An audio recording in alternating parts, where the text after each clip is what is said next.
Hello, I'm Archibald Chesterfield III. Do you like my Prez, my Rolex president? And today, fuckers, I gotta say, I gotta get into the swing. I got a bit of a backlog of videos to make. These are paid videos, and I gotta get in the swing, fuckers. I gotta get into the swing, and this really helps me survive full time. I mean, the truth be known, this president, I sold the Breg, and I sold a Louis Vuitton box, and I sold my Breitling Super Ocean. So I'm just, you know, I'm doing it tough. I'm doing it tough. So these paid reviews I get in, they really help.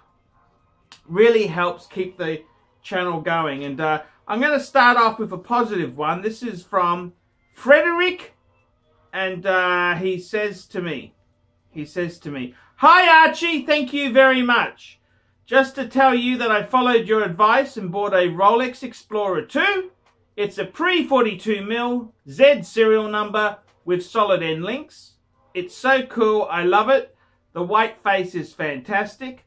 I've made a new $10 donation via PayPal to thank you, and because I need another email advice. I am now planning to buy a Jaeger-LeCoultre Reverso, as you recommended, a model steel manual wind on a leather strap.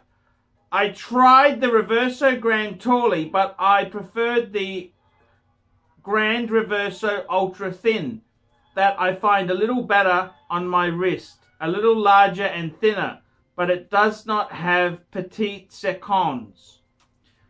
What do you think of the Grand Reverso Ultra Thin model? Is this a model that you would recommend? If not, what Reverso do you suggest? And congratulations for the CY interview. I listened with great interest. Regards, Fred."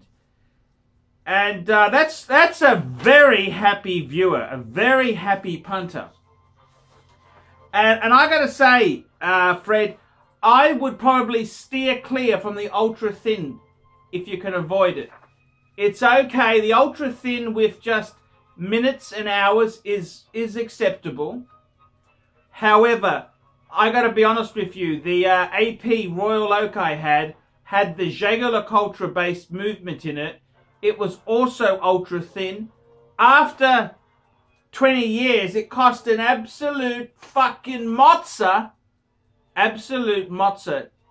15 years later to service the fucking thing. So I would probably go for non-ultra thins if you can. Okay, that's my best advice. Like, I've got the Reverso Grand Date, and you know, it's certainly not ultra thin, but I gotta tell you, I think those, you know, the non-ultra thin ones, my theory is that they may be a little bit tougher than the ultra thin ones. It's just my theory, and punters can chime in.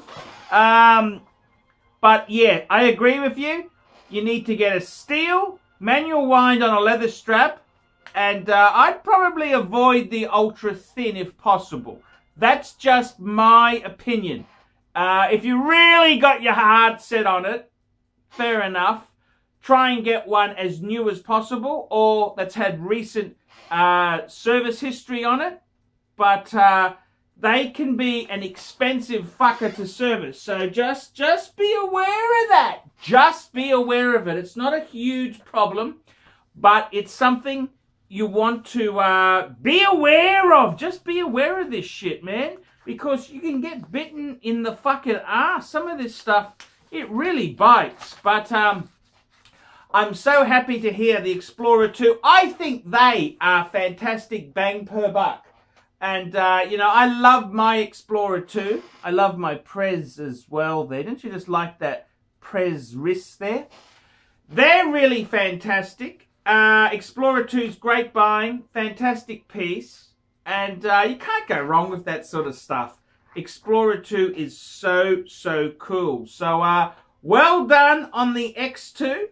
And I reckon the solid end link Explorer 2 is the sweet spot. They're getting a bit expensive. Any Explorer 2 Sapphire is good value, okay? Good value. Any 16570 is good value. The 16550s, They've gone a bit ballistic. They're a bit, you know, very collectible. But please, I think they're a great bang per buck watch. And, you know, I can remember the late 90s, early noughties.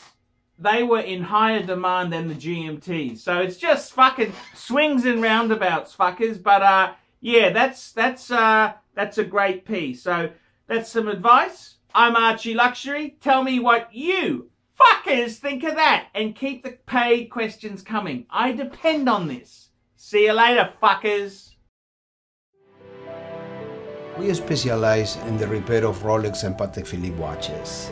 We've been doing the same thing for more than 25 years. We have Rolex technicians certified by Rolex who actually used to work for the company for many years, like if we're doing the work on the factory. We completely disassemble the watch and we put it to work like brand new condition. When you get a pre-owned watch, it's like if you're getting a brand new unit.